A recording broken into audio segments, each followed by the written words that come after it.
Good morning, third graders. Today we're going to talk a little bit about the race strategy. I know that I put a quick cheat code packet inside of your work that went home yesterday, hopefully, and I want us just to review what the race strategy is. If you're just joining my class, it's a pretty handy little trick and a big fat cheat code to producing a great reading response to any of the questions you might have on the text that you've been given. It works for fiction and nonfiction. Really, it just means that you've borrowed part of the question inside of your answer. And we can take it right out of the text. Super fast, super easy, and it's a great way to respond. All right, let's go ahead and get started. All right, let's go ahead and get started practicing that race strategy. The text I'm going to read today is probably realistic fiction when we think about the genre. It could happen in real life, but it's still made up. The title is Mitzi's Favorite Tradition. Mitzi and her siblings were coloring eggs for Easter. Coloring eggs was one of Mitzi's favorite traditions, and she loved teaching her younger brothers and sisters all her tricks.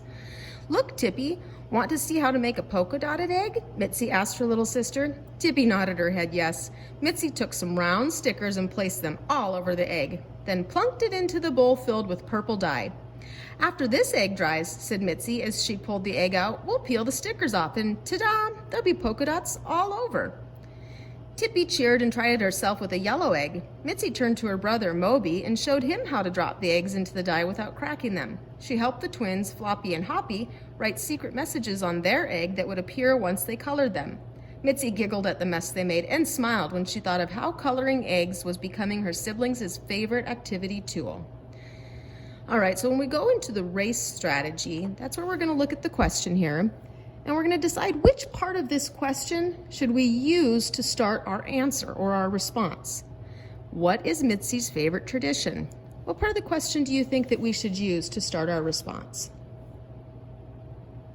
Yeah, if you decided that we should use Mitzi's favorite tradition, you're correct. The easiest part of the race strategy is just taking those words right from the question itself. And then you use a because, which means we're taking the information right out of the text.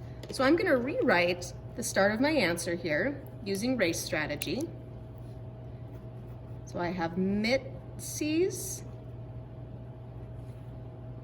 favorite tradition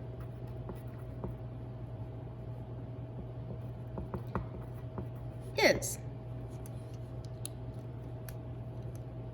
And now I go into the text and I find my answer. Well, the first paragraph here talks about them coloring eggs. I'm going to look for the word favorite. Favorite's kind of a buzzword that will help me find my answer. Let's see.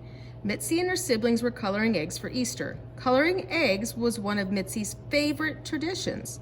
Ooh, so over here in the question I see what's her favorite tradition, and over here in the text I see coloring eggs was one of her favorite traditions. So I get to borrow my answer right from the text. Mitzi's favorite tradition is, well, coloring eggs.